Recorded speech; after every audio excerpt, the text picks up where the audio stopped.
Good afternoon, everybody. For those of you who are in the UAE, GCC area, some of you are from India, Pakistan, Bangladesh, South Asia regions, and good evening to you.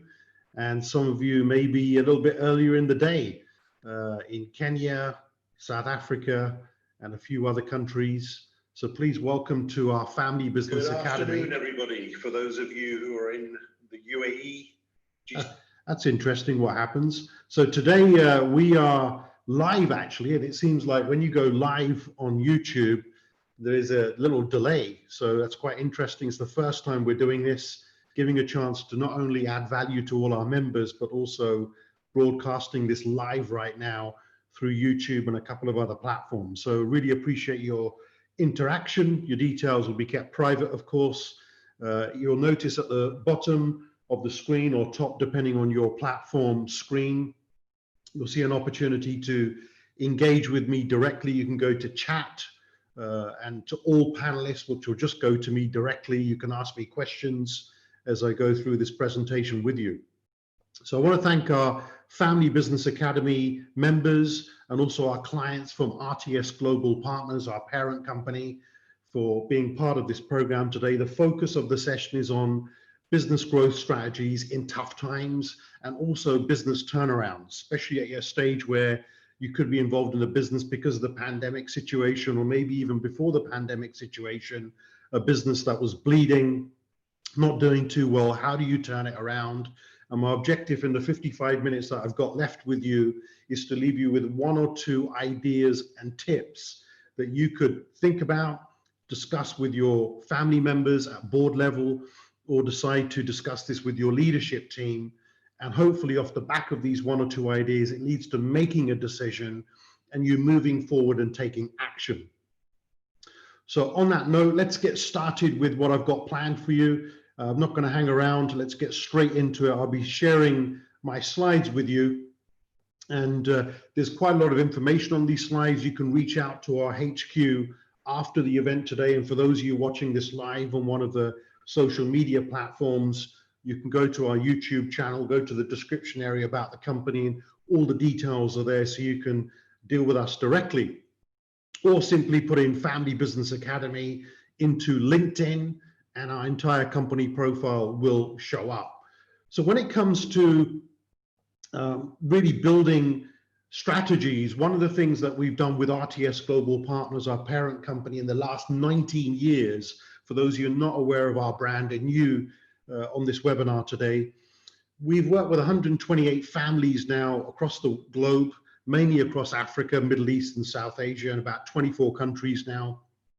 Anything from a father and son, all the way, father and son small business, first, second generation, up to fifth generation family businesses, with 40 plus members within the family business. And one thing that we've done with most of these clients is we've used our own state methodology. You see that on the top right corner there on the slide deck, which is broken down into an acronym of a double S, double T, double A, double T, double E. You can see there strategy and structure. And I'm going to be only focusing on two components within strategy and structure. There's actually 10 areas that we deep dive into fully with our advisory company when we're working with clients directly. Then on talent and teams is the next core part of the methodology, where there's another 10 areas that we deep dive into. There's alignment and accountability, the same all the way through, and there's 50 areas to deep dive into. At the end of this presentation today, there'll be a couple of things I will be mentioning, which I hope you take advantage of on a complimentary basis, where you could hopefully do a deep dive in all 50 areas with your company. And we'll be happy to assist you with that. So moving on, talking about this one area of strategy and structure, we're going to focus on the strategy piece first. Within the methodology, we're going to be focusing on business growth. But before we get into actual strategies, one of the key things to focus on is what we call alignment. And with one of our toolkits, if you need more support on this in the future, you can reach out to our office and we'll share with you how you can build this toolkit called VIP. As you can see there at the bottom, the V stands for vision. Where are we going in the future? Intentions is what must happen to get there. And purpose is why are we doing it? So typically when we're doing this from scratch with family businesses, normally it requires 3 or 4 interventions, facilitation of certain meetings, and the objective really is to first of all get clarity with everyone in the boardroom and the leadership team on where are we going. So if I asked you the same question right now, okay, if you're bleeding, it's about survival, it's about getting the business back on track, and then I understand you'll have your growth plans. But in parallel, there's nothing wrong outside of survival, and I know it can be stressful sometimes to, in parallel, still have a future vision. You know, we will get through these tough times, I assure you, if we do the right things in the right way, but we still got to have some type of vision. What are we chasing for the future? For those of you who already got a stable business and you want to take it to the next stage, you know, question for you would be 31st of December, 2025, approximately 5 years from now, if we're in a room together in the boardroom with you and we're congratulating you, well done, great job. The last 5 years has been amazing for your company. Where have you ended up? You know, what's that destination? Where have we ended up? I call it end of the rainbow or the treasure box. And if you've got a pen and paper handy right now as you're listening to me, what could be the 1 or 2 things that you would like to achieve by then? Where have we ended up? So where are we going is the first part. Intentions, the second part. Typically on our toolkit, we will have up to about 9 intentions. And I love the word intention because for me, it's more than just a goal or an objective. Intention is about what must happen, short to medium term, to get closer to that vision by 2025 or 2030, whatever date you choose. And those 5, 6, 7, maximum 9 things cover all different aspects of the business with family matters, business matters, ownership matters, and keep us on check. We're kept accountable with that one sheet, with those intentions every time a board meeting happens. So that's about intentions. And today I'm going to be focusing on behind those intentions. How do you build out different growth strategies that you could end up on that one sheet? Purpose is an entire different discussion. Take me a couple of hours just to walk you through that one. But the most important question is why? Why are we doing this?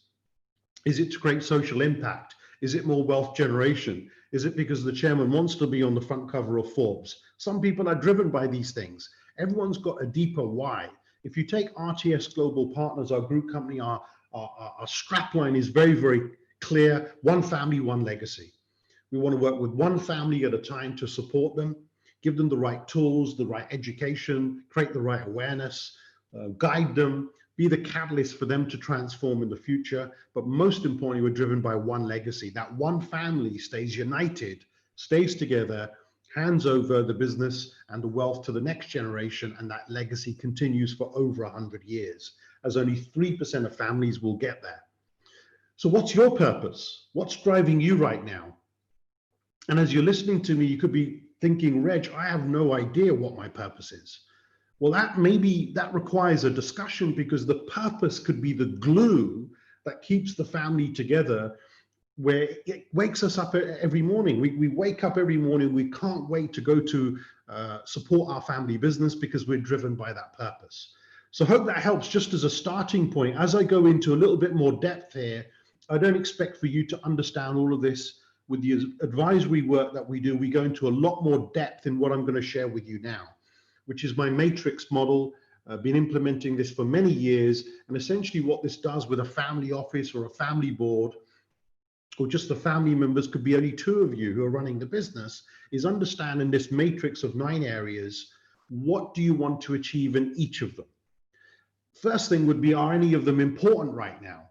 So for example, one family member would number 7 could be saying, we want to reduce our risk. Somebody else may be looking to take on more risk by taking maybe an additional loan, and those 2 may not be aligned. And I've seen these gaps happen with family businesses. That could link into debt, family reputation issues right now. Maybe we need to sort that out. Maybe our family values are not aligned. Maybe we don't have the right criteria in place for our family investments. One key person is making all the decisions. The others have no idea what's going on and not feeling included in that process. So maybe we need some type of investment criteria, decision-making process. So I'm just giving you these examples of different things you may want to deep dive into at a family level, And on the business side, with the board, with the executive team, you want to look at these 9 areas and say, right, which one of these will make the biggest difference to the business right now? What can make the biggest difference in your business? If you've got multiple businesses, you would ask the same question for each of your business units or operating companies. So is the most important thing right now for you cash flow and inflow? Is that the most important thing? Is it around alignment and accountability? Is it, well, we just don't have the right strategy right now and there's a leadership issue connected to that? Maybe it's a cultural transformational thing that we need to work on. Really, you know, we've got everything, Reg, but number 9, it's just execution. We're not executing with precision on a consistent basis. That's our problem. Or number 7, maybe we don't have the right processes in place in a certain part of our company that will drive efficiency. Number 8 comes up a lot, customer acquisition. You know, we've got everything in place. If we just had another 10 customers, 20 customers, 100 customers, 1,000 customers, depending on what type of product you're selling and what price point, could make a huge difference to number 1, which is cash flow. So as I share this with you briefly, have a look on the left-hand side and think, right, really briefly, and you could always watch this video again, by the way, on YouTube. You can play it back and watch it again. But for now, what would be one thing on the matrix on the left that you feel that you need to focus on and have a further conversation with your family board? And on the right-hand side in blue, what would be one area that you feel you really need to focus on? If you get that right, that will make the biggest difference to your family business. So this is all linked to the VIP that I've gone through. By working on these things, you can start developing some of those intentions. Now, over the last 19 years, I've seen many, many patterns with businesses of why they fail, lots of lessons to be learned. And I'm going to share a couple of things with you here right now.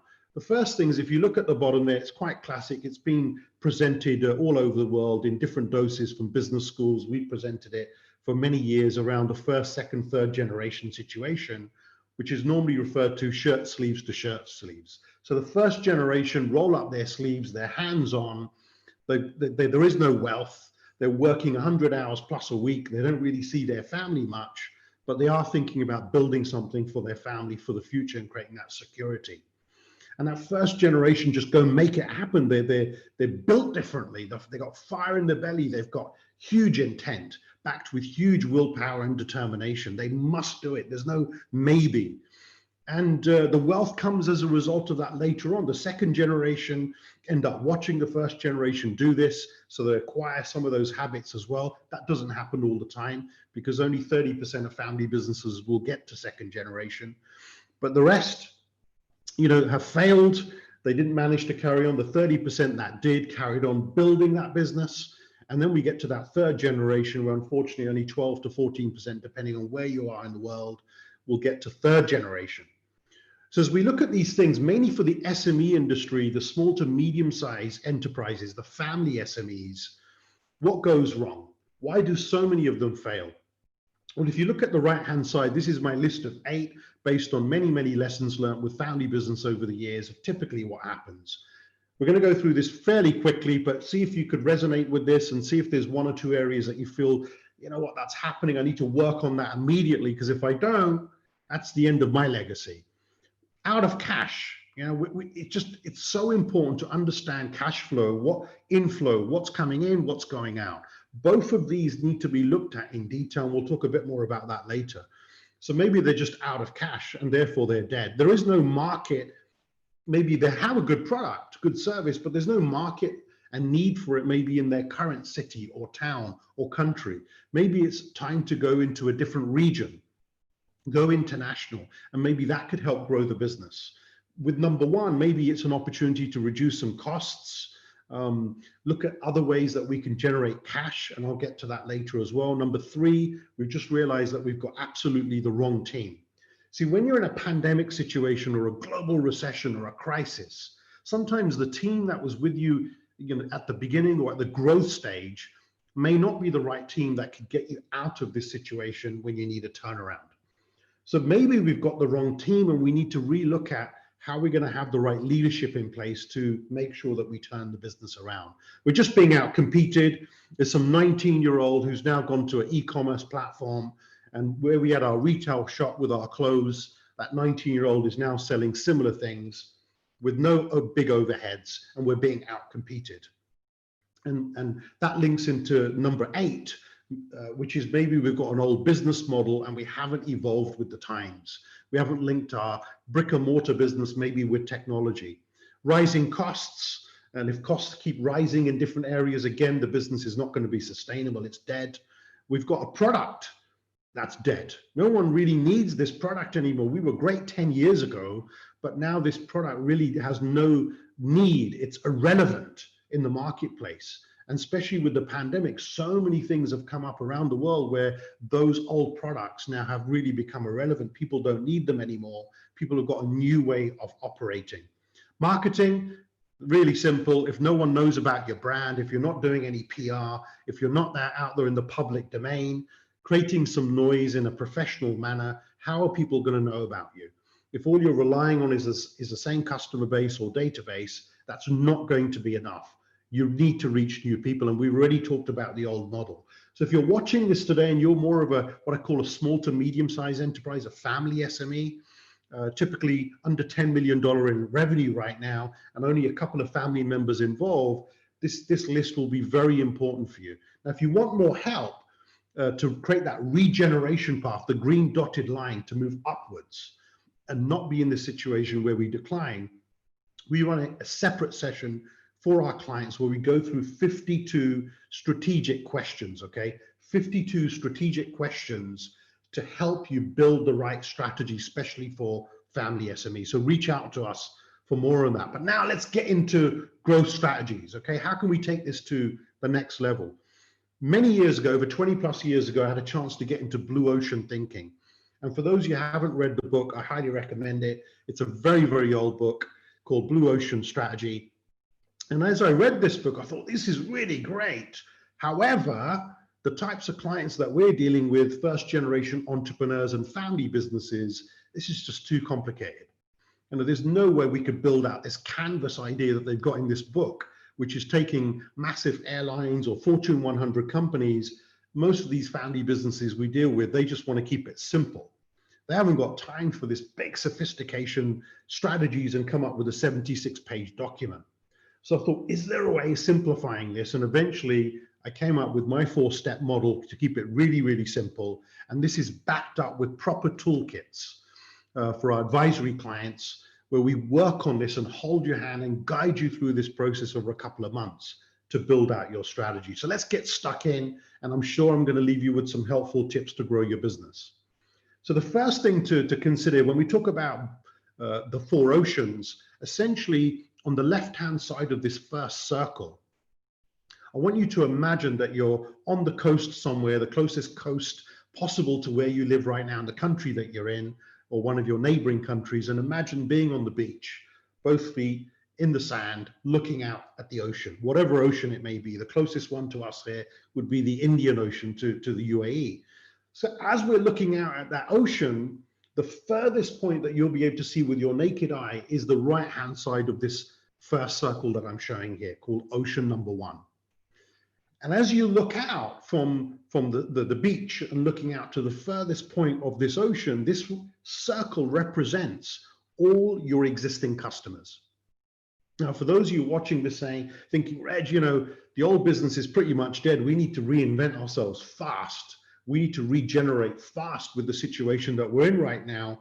Then some of the other things that I'm going to go through with the other 2, 3, 4 oceans will be more relevant to you. But for those of you already been around for 5, 10, 15, some of you I know watching today have been around for 40 plus years with your family business. You already have a customer base. Now, some of those customers will be active right now. Okay, you are billing them, invoicing them. They're buying certain products from you on a regular basis. Services are being rendered, and that's great. Then there's a whole bunch of other customers and clients that you've got, which you are not invoicing or billing and working with. They're dormant, but they're on your database. So the idea of the first circle is it includes everybody. Everybody you've ever invoiced as a family business, your company, and the history of your business goes in this first circle. Now, and then you can break it up to what's active and maybe what's more passive or what's completely dormant. Is that okay? And I'm trying to give you this as quickly as I can with the short time that I've got today. Then the next step is to break down ocean number one. So as you break down ocean number one, you want to consider what are the different categories and segments within ocean one. So for example, maybe you're dealing with a product where you've got retail category for your business. Maybe there's wholesalers that you could be selling to. Maybe you're selling to supermarkets, a formal market. Maybe you are doing business online and there's an e-commerce model. Maybe you're working with distributors. So you could break this down in many different ways. In our business with family businesses, we would break this down first of all into what we call tier 1, tier 2, tier 3. And that could apply to you as terminology. Tier 1 for us would be a $300 million plus family business. A tier 2 would be a $30 to $300 million type business. And tier 3 would be below that. So that could be the first thing that we're going to look at to break down what are the different clients that we're working with at tier 1, tier 2, tier 3. Or as I mentioned earlier with the example, retailers, wholesalers, distributors, and whatever it may be. The next area could be maybe certain segments coming off those categories. So for example, a tier 1 family business, there could be family businesses that only require family matters. There could be family business that only require business matters. There could be family businesses that want to focus on ownership matters and wealth matters. So again, there could be different segments. Maybe you're dealing with retailers, but in retailers, there could be 3 or 4 different types of retailers that you could be working with. So again, I hope that's making sense so far. Again, we have a different session that we do on this. If you want us to guide you, you can talk to us separately and we can share with you the different toolkits to build this out. What's the end result? If you work on Ocean One properly and gather that data, you very quickly can start to make key decisions of where your focus needs to go. So at the bottom here, this is one of our sort of formulas that we use to do a quick assessment on what's happening with those existing clients. So this is all of the plus or minus situation, either something's increasing or decreasing.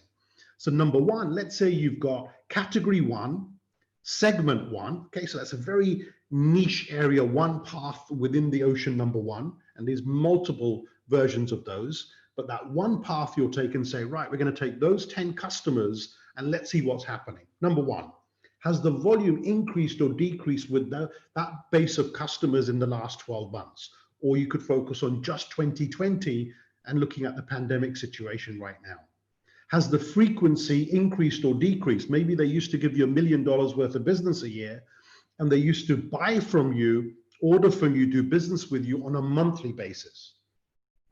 But now the $1 million has dropped and the frequency of working with you monthly has also dropped. They're now working with you quarterly or every 6 months only. So that's volume frequency. Cost of sales.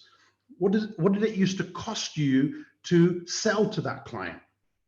And what does it cost you today? So maybe that's changed. Maybe your cost of sales have increased, and maybe your pricing model could be linked to your cost of sales.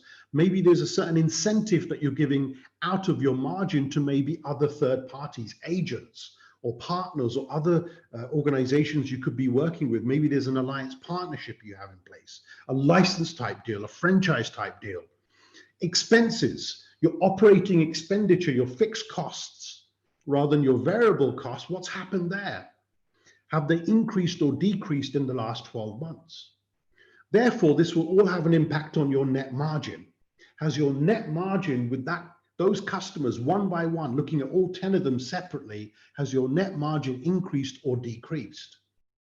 What about competition? In ocean number 1, again, with that particular category and segment of customers, has competition increased or decreased in 2020? Payment terms. Have payment terms got better or got worse? And finally, debt. When it comes to overall looking at the debt position of servicing that customer base or operating as a company, has your debt increased or decreased? So typically when we work our way through this and gather all the data, very quickly looking at all the pluses and minuses, you can start making some intelligent decisions. Number one, of where to put your energy and where you should not be putting your energy right now with certain customers. Because when you look at the data, it shows you who's profitable when you're working with them, who's not profitable when it comes to working with them.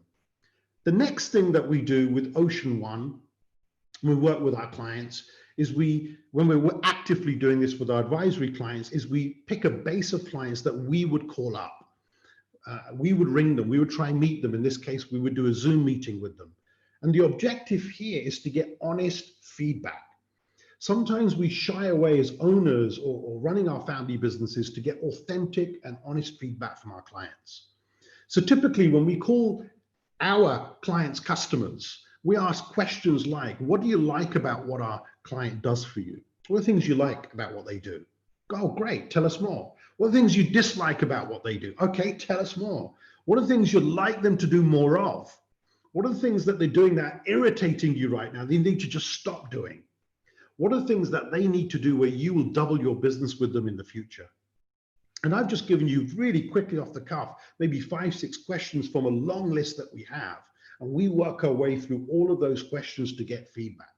Here's the most powerful thing. Once you get that feedback, outside of the formula at the bottom of the pluses and minuses going on, you start to get insights of where you could potentially help that customer or that client. Maybe they don't need your product right now or your current service. Maybe they need something else.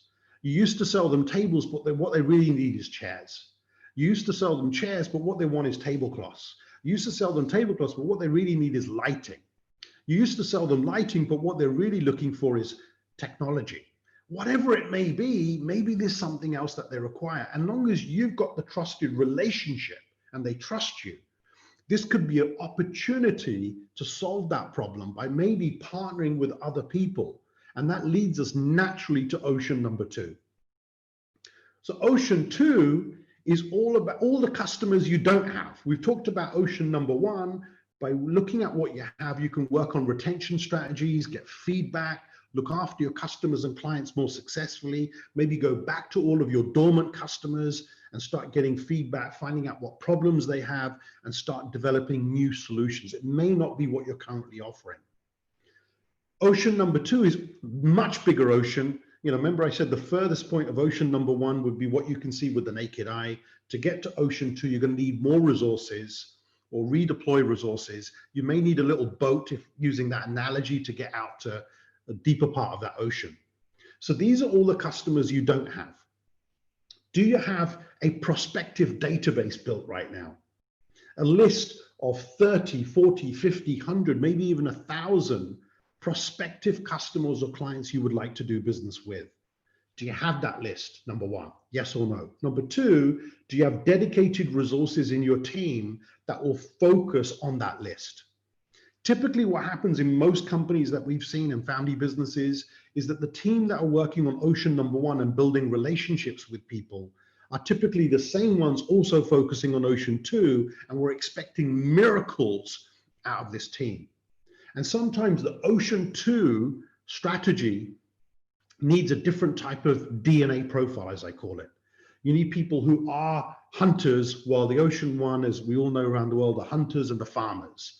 Ocean 1 will keep those relationships, but ocean 2, the people in ocean 2 have got that killer instinct to break doors down, hustle, can have resilience, can handle rejection, and they could open up new markets for us. So who's doing that in your business?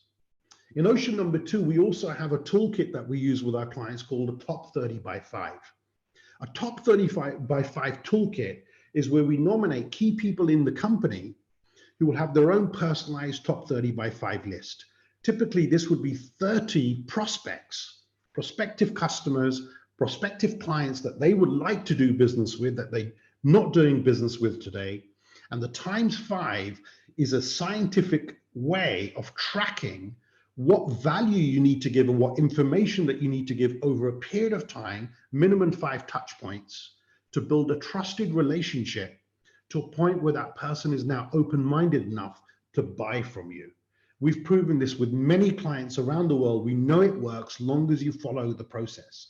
However, most people knock on a door, call someone, email someone, tell them about their company and their product, get rejected, may try once more, get rejected again, and never call that person back. And there's no point going back to the same prospect mentioning the same thing over and over again, you're not adding any value. To create value, you've got to be in a position where you're offering new things all the time, whether it's a sample, a trial, an opportunity to come you've been invited to an online event. We're trying to add value in a different way, maybe getting access to our articles, maybe coming to another event, maybe meeting up in the future for a tea, coffee, maybe inviting you to our office. We come to your office, giving you a copy of our book. There's many things that could be done, but what can you do in your business? Come up with a list that your team could go from 1 to 2, 3, or pick any one of them to keep adding value to your prospects. Most people will not buy from you just because you've spoken to them 1 or 2 times. So again, there's a science behind this to make sure that you start growing your business in Ocean 2. If I pause there, number 1, do you think if you mapped out things in Ocean number 1 and got honest feedback from active customers as well as passive or dormant customers, there could be an opportunity to raise the bar and grow your business, yes or no? You can let me know in the chat. Number 2, if you built out Ocean number 2 and built out your prospective list, top 30 by 5, and scientifically followed up, worked with your team and have the right people doing this, do you think you could grow your business? I can tell you it's yes, yes, and yes. So we now move to Ocean number 3.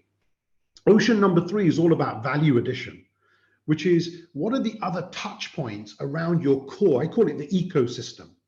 You know, you may be offering one thing, but there's many other, like a spider's web or a mind map. There's many other touch points to what that customer may require. So for example, we may have clients who require advisory services, but they also may require a bit of consulting services when it comes to succession planning and hiring their CEO. And we do that as a value addition.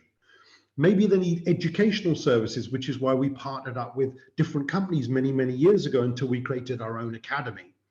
So value addition is about what else does the customer need or consciously require, but you are not offering it to them right now. And again, if it goes back to Ocean 1, as I said, getting feedback, you'll discover what they actually need. And here's the beautiful thing.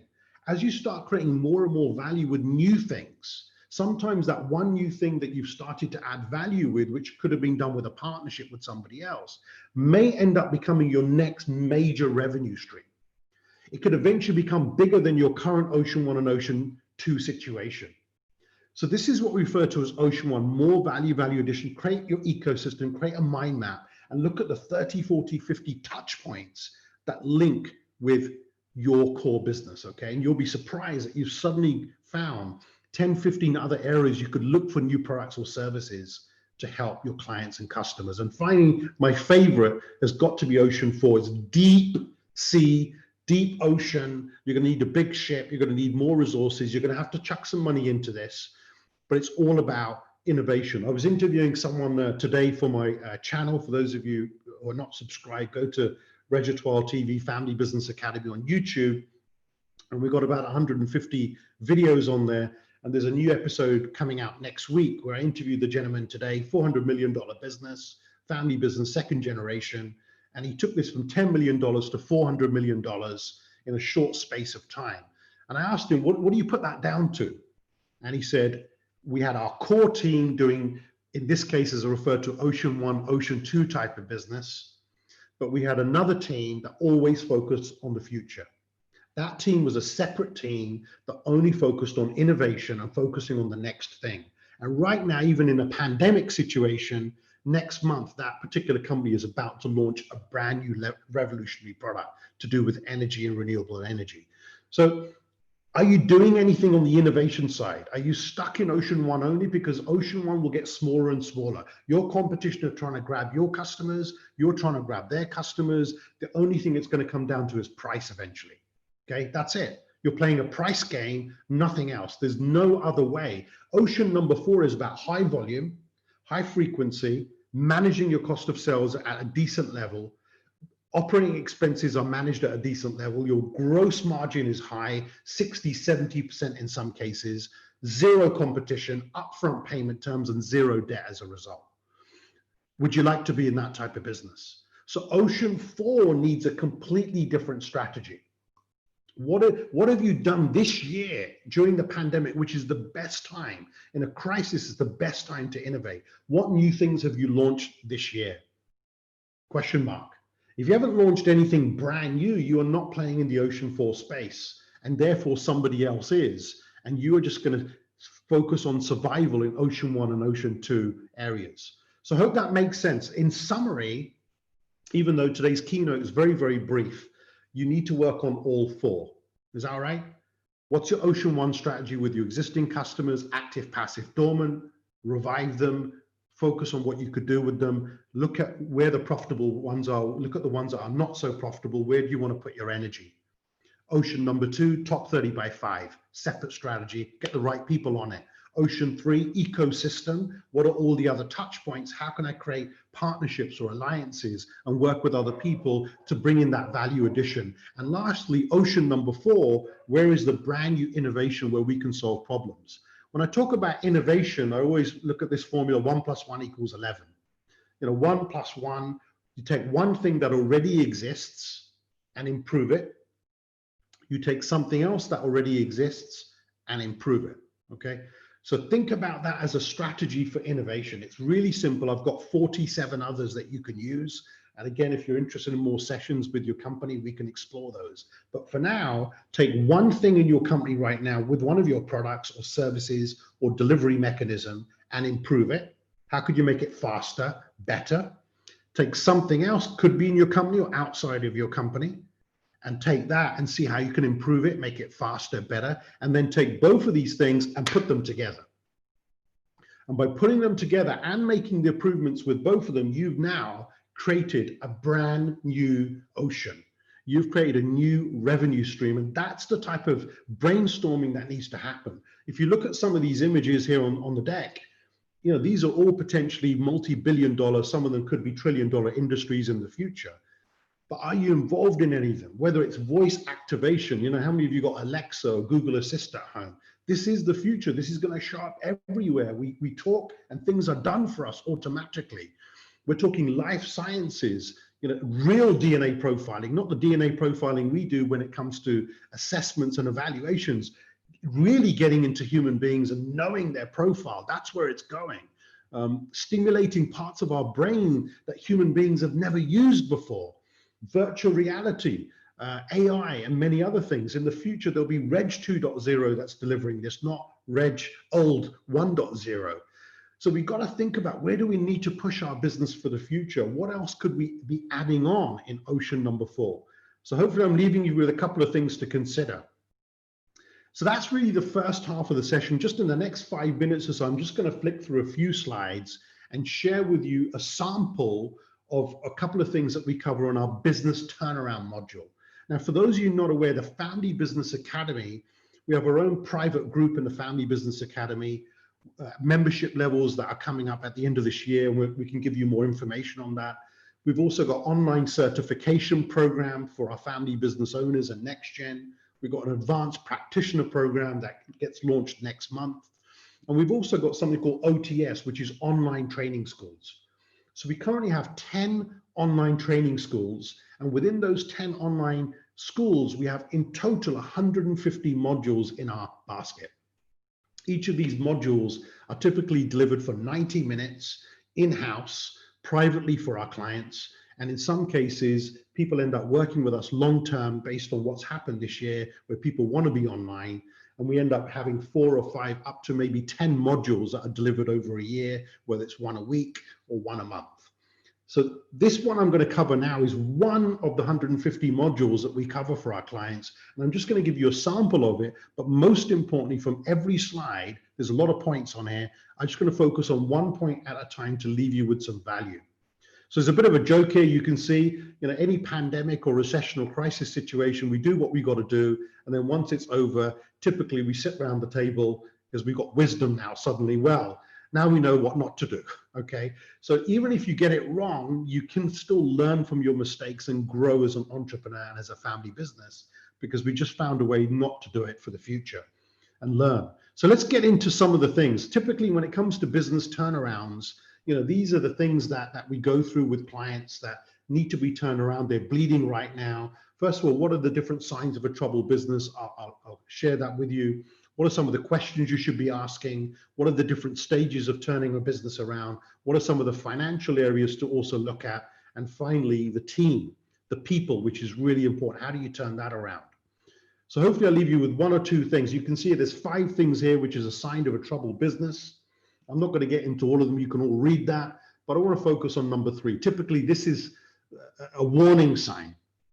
Well before the pandemic, with different clients around the world, if I come across a situation where I know payroll has been missed, suppliers have not been paid, normally that's a concern.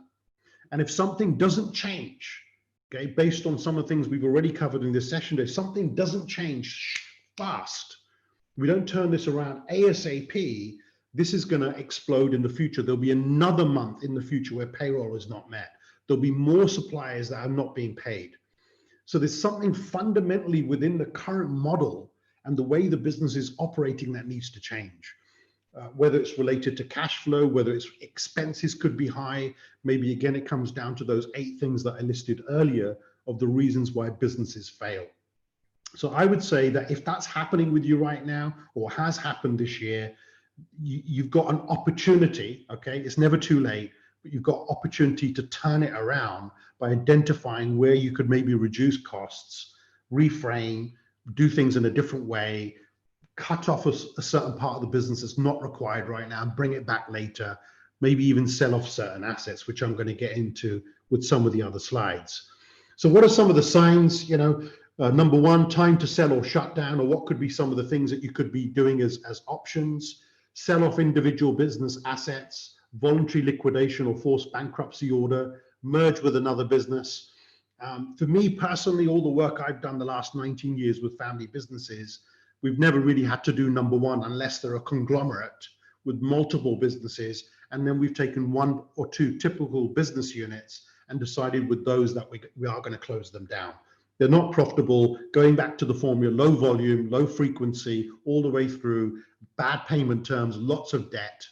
There's no demand for this product anymore. Let's shut it down. Rather than keep investing, get stressed, and having to pump another few $1 million in that business, hoping that it will turn around in the future, give us returns. It's best to cut it off now, forget being emotionally attached, and move on. And the stress goes. Okay, it's sometimes a good thing that stress goes and it gives you a chance to refocus again and then focus on the next thing that you want to build. I do believe in number 2, selling off individual business assets. I think that's important. There may be assets lying around that are not making you money right now, and it's time to sell them. Yeah, you may not get top value for them right now, but at least the money you are getting can be put into good areas, new areas, Ocean 2, Ocean 3, Ocean 4 to grow your business. But for me, I'm a big believer in number 5. It's all about saving the family business by a turnaround. That is the only thing that should be the focus. Areas for audit type questions: what's the cash flow position? So right now I urge you to look at October, November, December in detail. What's the inflow coming in right now based on all of your existing customers, whether you've got a few or hundreds or thousands of them? What is that inflow looking like right now for the next 3 months? And what's your outflow looking like right now? Who do you owe money to? Who do you need to pay? What are your fixed cost payments right now? Rent, other things, payroll that you need to meet. And have a look at those, okay? Have a look at those and understand clearly the picture. And the question I always ask when I see this sort of balance sheet with cash flow is, you know, can we meet this, number 1? Number 2, where could it go wrong? What happens if we end up with COVID-20 around the corner? What happens if you're in the retail business and you've got another lockdown? You know, we need to ask the right questions and look at the worst case scenario.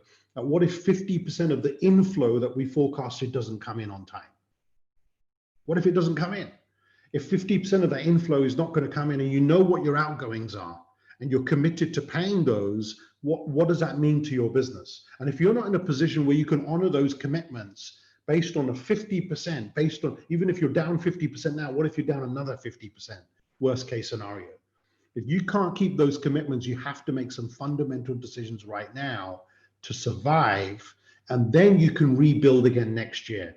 Family businesses that have been around for over 100 years have been through many crisis situations, but when they've had to survive, they've had to cut their costs, and the ego is put to one side. There's no emotional attachment, and the main thing is to survive, keep that foundation, and then rebuild. So you've got to make some big decisions. For me, number two, the highlighted one is really important. The rest you can have a quick read or watch the video again on YouTube. Is there a demand still for our brand, product, services? Sometimes through a crisis situation, especially this year with technology being used, more people doing things online, more countries saying, no, you've got to have remote workers, you've got to have people working from home. That is the way to operate now. People are saving money by doing it. People are not having to travel all the time. So, the question is, whatever you were offering before, is there really a demand for it? If there's no demand for it, again, it's time to stop that area of the business and start innovating with Ocean 4 immediately and look at new areas. Other things here, number 5 is my favorite in terms of other things to consider if you're going to turn things around, which is take every single person in your company, every person, and make sure you build a sales-centric company. When you're in a crisis or a pandemic situation, this is the best time to make sure every single person in your company is selling. Now, they may say, that's not my job. If you want to survive, it has to be their job. Now, they don't have to do it directly. It could be indirectly. I remember many years ago when I got an email through or a message through LinkedIn and someone told me about a specific hotel in this country I used to visit a lot. And I thought, okay, I'm sort of comfortable where I normally stay, but I wouldn't mind trying this place out. Looked like nice pictures, nice restaurant, time for a change. I ended up going to this hotel, and I was curious to find out, how do they get my details? How do they connect with me? I didn't know this person. And then I discovered that the owner of the hotel had applied number 5. And what he had done is he realized that front desk, the 2 people at front desk in this small hotel, off peak, would only be sitting there looking at Facebook, doing nothing. Their job is front office, front desk. So he thought, wouldn't it be great if the time, 3 hours a day, 4 hours a day that they've got, why don't they go on social media with a LinkedIn account, and all they've got to do is send out this script with these couple of images once they connect with someone, and do that 30, 40 times a day. And here I am talking about it right now. They did it with me. I ended up going there, and I've told other people about this hotel as well. So every person in your company, are they doing something? Are they moving forward? Are they connecting with new people? Are they sending something? Are they phoning someone, emailing someone, giving someone a trial? The more touch points that you have, more connections that you have with everybody in your organization, with the customer, you've got a better chance of surviving. But if you're leaving it to the same 2, 3 people in your entire organization that are meant to be super salespeople, and they're going to feed everybody else while everybody else is there just trying to cut costs, but not bringing any new revenue in, it's going to be difficult in a crisis situation. And again, you can see some of the other points there as well. So a few other things to consider around people, okay, as we start to wrap up this session today. People costs. We all know payroll, people costs is a big chunk of our expenses in every business. So questions you need to ask immediately is, can you reduce anywhere? Again, I appreciate the loyalty and people who may have been with you a long time. And I respect that there are many, many family businesses out there, and they've been able to do it because they do have reserves. They are cash rich. In good times when the employees have helped them and they've done really well and built those reserves, it's almost like it's a payback. They're saying, okay, we're not going to make anybody redundant. We're not going to let go of anybody. We're going to make sure that we're going to look after you. Now, if they can carry on doing that sustainable until the market picks up for them, fantastic. But if you're a family SME, a small to medium-sized enterprise, and you don't, or you're a large family business who's had loads of debt for many years, and you don't have those reserves, you just don't. You have to start reducing, you have to start making reductions, number 1, or redeploy or reassign your people into a different role where they can generate results and create impact for the company. You may need to replace certain people. I'm working with a client right now where we've been hiring people, and the people available in the market are phenomenal. There's some great people out there, not demanding the salaries that existing people were on before. And suddenly there's this talent out there that's available and maybe head and shoulders better than what you've already got in your organization. So it may be a good time to replace someone. Maybe a chance to train people up. They're loyal, they're good people, they have energy, they're passionate, they're hardworking, but they're not going to give you the desired results with their current skills and competencies. Maybe everyone needs to learn about social media. Maybe everyone needs to go on some LinkedIn training course, maybe everyone needs to learn about digitization. So if everybody could be retrained, and that's why we created the online training schools as part of the Family Business Academy with these 150 modules, to make sure that companies are constantly upskilling their workforce. Because if you upskill them, they can add more value. If they're not investing in themselves, or you're not investing in them to be upskilled, I'm sorry, that person's going to be made redundant in the future, because your competition are going to kill you off with people who are learning and being upskilled. And finally, is it time to have an exit plan? Is it time to let people go? So moving on with some of the other areas there, number 6, we spoke about earlier, sell non-performing and unneeded assets. So we call these income producing assets or non-income producing assets, or performing assets and non-performing assets. What things have you got lying around right now? We talked about people. Maybe you're not utilizing all the space that you have. Maybe you're not utilizing all your office space right now. There could be a different way of using that space, or giving that space to somebody else. Maybe there's old equipment lying around that you have no intention of using this year or even next year, and it's time to maybe get rid of those assets. Maybe you've got stock lying around that's going to reach its expiry date soon. Slow moving stock, it's time to get rid of it. So whatever you can do, every touch point within your business, how can you bring cash back in? Because if you use that cash wisely now, that could be supported for Ocean 2, Ocean 3, and Ocean 4 thinking to grow your business. And again, you've got other examples on the slide there. So finally, I'm getting to the end. What person can do 2 or 3 jobs? And it's a nice simple one of my favorites. The other one, maybe number 4, that I haven't highlighted, is what functions can be outsourced immediately. If you haven't been on Fiverr, spelled 5 with a double R, and there's elance.com and many other websites now, if you go to these websites, you'll find freelancers, remote workers from around the world, where you can give them a project, give them a specific task to help you with sales, content writing, managing social media, design work, all sorts of things. And instead of having someone full-time, maybe you could have someone part-time and outsource that to remote workers around the world. This is a huge trend right now. It's grown as a result of this COVID-19 situation, pandemic situation. So is there functions that you can outsource, reduce that cost? You don't need people to be in the office all the time. They don't need all of that equipment anymore. You don't need to pay for all the software licenses every month. You may have one fixed cost that you're paying a certain company who are dedicated to doing that for you, or individuals around the world that pay as you go, pay as you serve. When they do a project for you, they get paid. When they're not working on a project, you don't need to pay them. And that's better than people on permanent payroll, possibly, in your organization. So in summary, I want to sort of wrap up today, with a few things for you to consider from what I've said. Is number 1, focus on cash flow. Cash is king. Everything you can do to bring some more cash in, that is the most important focus when it comes to turning around your business. Build some reserves. Instead of spending the money on the wrong areas, start thinking about how you could build up some reserves and keep those to one side ready for 2021. A lot of us, we don't have a crystal ball. We don't know what's coming in 2021. If this pandemic situation carries on for all of 2021 with different ways and different spikes, there's going to be a lot of uncertainty in the market. It is going to have an impact on the stock markets around the world. People will start pulling money out, and it has a knock-on effect. So please try your best to build some reserves up, and at least it can support you for those 1, 2, 3 months when we go through those spiky situations next year. With all the things I've covered in the slide so far, think about some of the things I've mentioned that could be blockages right now, whether it was in the matrix model that I shared with you, maybe the list of 8 for the SMEs, or any of the other areas that I've shared. Execute faster with your turnaround plan. Don't have meeting after meeting after meeting after meeting, waiting to turn around your business. Decisions have to be made fast in this type of situation.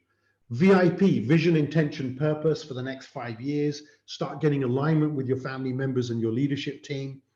With the number 6 and number 7, start building new business models and looking at Ocean 3, Ocean 4, predominantly Ocean 3 and Ocean 4 for value addition and innovation.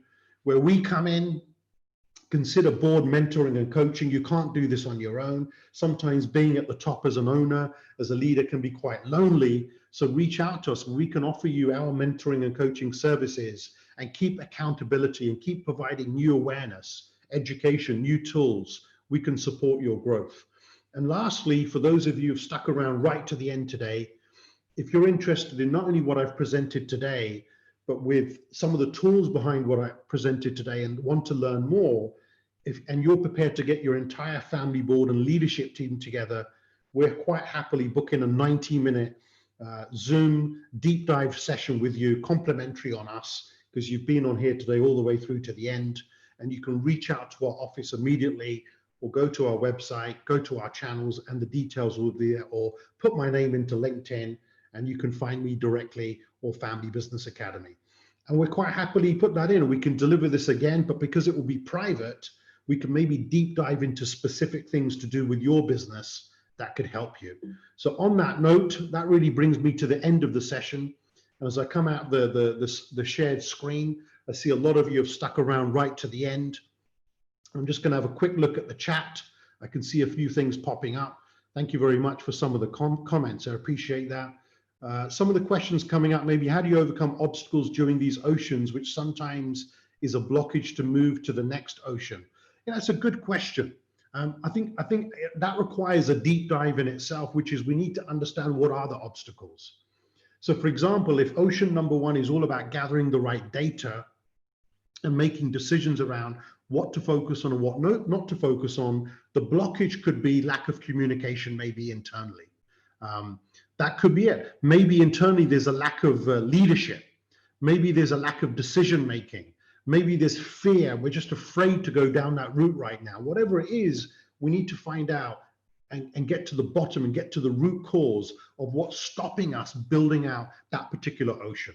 All right. So that's what I would say. We need to get to the deep go. Why is that happening? Why is that happening? Get to the root cause.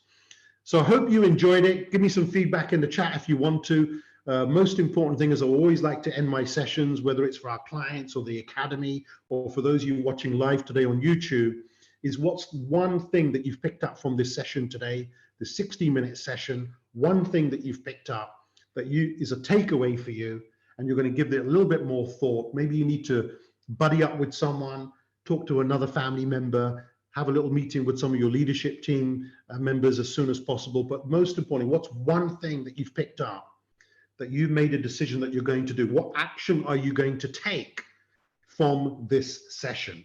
If you haven't decided to do something or take action, this is a waste of time.